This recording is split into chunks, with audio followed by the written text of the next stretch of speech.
I had always held that the once rebel and bandit Crow was a serpent among us. Sigil disagreed, but even he must have been shocked when Crow finally showed his true colors, and a heart as black as the feathers of his namesake. Crow had sat to sup one night with several of his closest followers. The mages Akela, Bizas, and Washbear joined him at Talial's table. As the meal ended and Lady Talial's wine flowed more freely, Crow began to speak in conspiratorial whispers.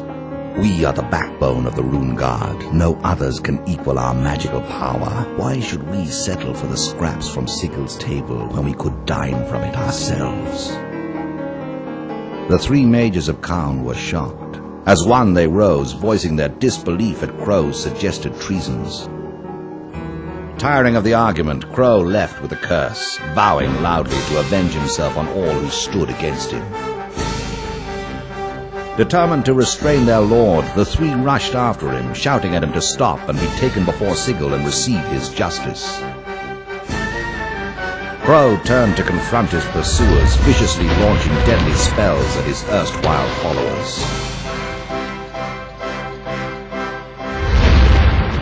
Instinctively responding in kind, the three mages of Kaun flung their own magical attacks at Crow, and the courtyard of Nadisa Castle glowed in unearthly hues as four powerful mages dueled within the keep.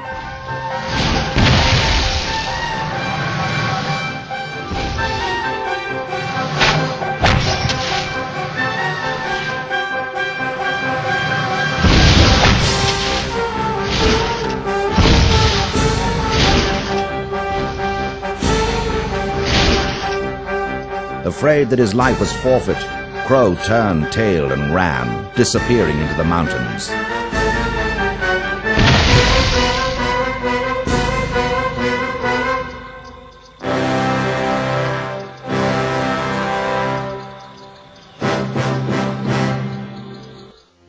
As night fell, Crow began to reflect on his actions. Cursing the strong drink that had made him incautious, he pondered a new course of action.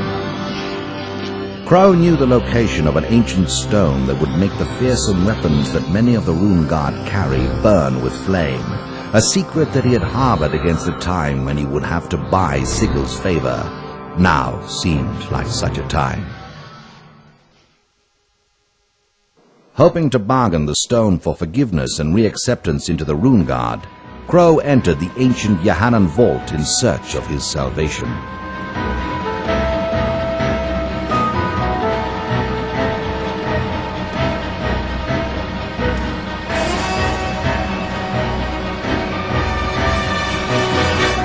Sigil and several of his knights, led by the hunter Darwin Trueshot, had followed Crow's tracks to the ancient ruins.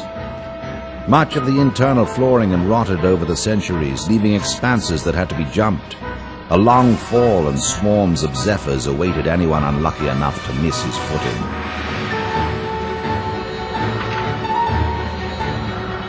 Suddenly a creature, unlike the Rune Guard had faced before, attacked them. A being made of living fire, yet it was not like any golem that the Rune Guard had ever seen.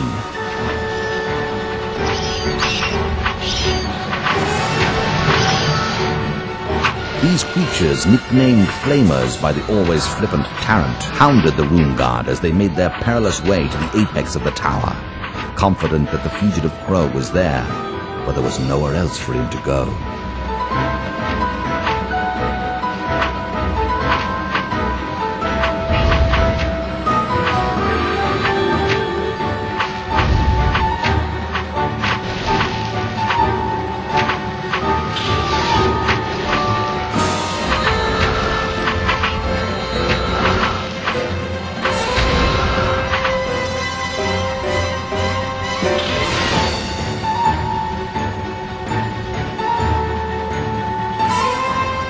Sigil, wielding the crossbow he had won in the Tumarok outpost, picked the Flamers off at range, his bow and that of Darwin Trueshot clearing the way for the other Rune Guard.